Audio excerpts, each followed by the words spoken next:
আসসালামু আলাইকুম, welcome to my channel মুনের রান্না শৈলী। ছোটবেলা থেকেই সকালের নাস্তায় রুটি খাওয়ার অভ্যেস আমার, কিন্তু সকালে প্রতিদিন রুটি বানাতেও খুব বোরিং লাগে। তাই আজকে আমি আপনাদের সাথে শেয়ার করতে যাচ্ছি সেদ্ধ আটার রুটি আমি কিভাবে তৈরি করি এবং সেই রুটিগুলো আমি কিভাবে অনেক দিন পর্যন্ত ফ্রিজে সংরক্ষণ করি। আর এই সিদ্ধ আটার রুটিটা কতটা সফট এবং কতটা ফুলকো হয় সেটা আমার পুরো ভিডিওটি দেখলেই আপনারা বুঝতে পারবেন। আশা করছি আমার এই ভিডিওটি আপনাদের অনেক অনেক উপকারে আসবে। তাহলে চলুন দেখে নেই কিভাবে আমি তৈরি করি সেদ্ধ আটার রুটি আর কিভাবে এটাকে সংরক্ষণ করি। সেদ্ধ আটার রুটি বানানোর জন্য প্রথমেই আমি পাতিলে পানি বসিয়ে দিলাম, আর সেই পানিতে আমি এখন পরিমাণ মতো লবণ আর দিয়ে দিব তেল।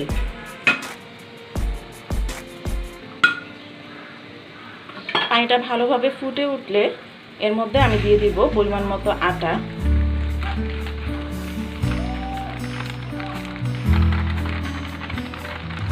আমি এখানে আন্দাজ মতো আটা দিয়ে দিচ্ছি। এখন আটাটা পানির সাথে খুব ভালোভাবে মিশিয়ে নিতে হবে।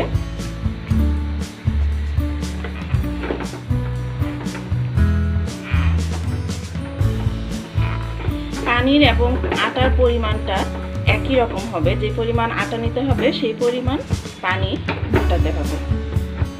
আমার আটাটা খুব ভালোভাবে মেশানো হয়ে গিয়েছে। এখন আমি একটা পাত্রে ঢেলে এটাকে একটু ঠান্ডা করে নেব। আটাটা একটু ঠান্ডা হয়ে গেলে কিছুটা গরম থাকা অবস্থায় এটাকে খুব ভালোভাবে একটু মথে নিতে হবে।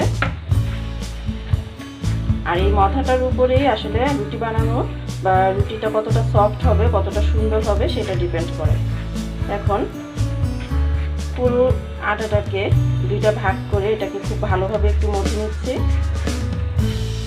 খুব ভালোভাবে মথে নেওয়ার পর এবার ছোট ছোট রুটির আকারে যতটুকু আপনি যেই সাইজের রুটি বানাবেন সেই সাইজ অনুযায়ী রুটির ডো নিয়ে নিতে হবে এবং সেটাকে রুটির মতো করে বেলে নিতে হবে। গোল গোল করে একটা রুটি বেলে দেখাচ্ছি।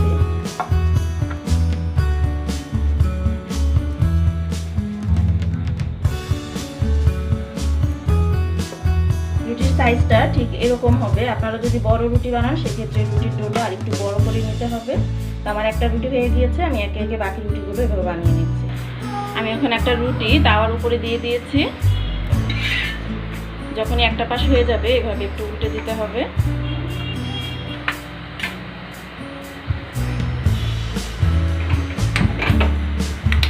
দেখতেই পাচ্ছেন রুটিটা কিভাবে ফুলে উঠেছে। 3 উল্টানোতে রুটিটা কিন্তু খুব সুন্দর হয়ে যায়। সবসময় চেষ্টা করবেন 3 বার উল্টিয়ে রুটিটা যেন পুরোপুরি হয়ে যায়, সেদিকটা খেয়াল রাখতে। আমার রুটিটা হয়ে গিয়েছে, এখন আমি রুটিটা নামিয়ে নিচ্ছি। আমি একে একে বাকি রুটিগুলোকেও এভাবে ছেঁকে নিচ্ছি। যে পরিমাণ এখন খাওয়া হবে ঠিক সেই পরিমাণ রুটি এখন ছেঁকে নিচ্ছি। সো ভিউয়ার্স, এখানে আমি 4টা রুটি ভালোভাবে ছেঁকে নিয়েছি। এগুলো আমি এখন খাবো তাই এভাবে ছেঁকে নিয়েছি। দেখে নিশ্চয়ই বুঝতে পারছেন যে রুটিগুলো কতটা সফট হয়েছে। আমি আপনাদেরকে ছিঁড়ে দেখিয়ে দিচ্ছি এবং মাঝখানটা কিন্তু একদম সফট এবং ফুলে গিয়েছে। সো এগুলো আমি এখন খাওয়ার জন্য ছেঁকেছি। বাকি যে রুটিগুলো আছে সেগুলোকে আমি সংরক্ষণ করব। তো সংরক্ষণ পদ্ধতিটাও আমি আপনাদেরকে দেখিয়ে দিচ্ছি। আমি একটা তাওয়াতে আবারও রুটি একটা দিয়ে দিয়েছি। ঠিক 10 সেকেন্ড পরেই যখন একটা পাশ একটু সাদা হয়ে আসবে রুটিটাকে এইভাবে উল্টে দিতে হবে এবং সেই রুটিটাকে নামিয়ে নিতে হবে। আবারও আমি ঠিক একইভাবে এইভাবে রুটি দিয়ে দিচ্ছি। 10 সেকেন্ড এপাশ ওপাশ করে রুটিটাকে জাস্ট একটু তাপ দিয়ে দিতে হবে যেন পানিটা শুকিয়ে যায়। সো ভিউয়ার্স, সবগুলো রুটি আমি এইভাবে ছেঁকে নিয়েছি যেগুলো আমি সংরক্ষণ করব। এখন আপনারা এই রুটিগুলোকে একটু ঠান্ডা করে কোনো এয়ারটাইট বক্সে অথবা জিপলক ব্যাগে করে ডিপ ফ্রিজে রেখে দিতে পারেন কয়েক মাস জুড়ে, অথবা নর্মাল ফ্রিজে রেখে দিতে পারেন 7 থেকে 10 দিন পর্যন্ত।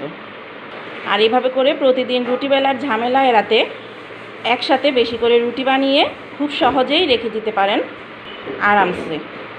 আর যখনই রুটি খাবেন ঠিক এইভাবে করে ছেঁকে নিলেই হবে। তৈরি হয়ে যাবে ঝটপট আপনার ফুলকো নরম রুটি। আশা করছি আমার এই ভিডিওটি আপনাদের উপকারে আসবে। আর এই ভিডিওটি যদি আপনাদের ভালো লেগে থাকে অবশ্যই আমার চ্যানেলটিকে সাবস্ক্রাইব করবেন, আর ভালো লাগলে অবশ্যই লাইক এবং কমেন্ট করে জানাবেন। আজকে এ পর্যন্তই। আল্লাহ হাফিজ।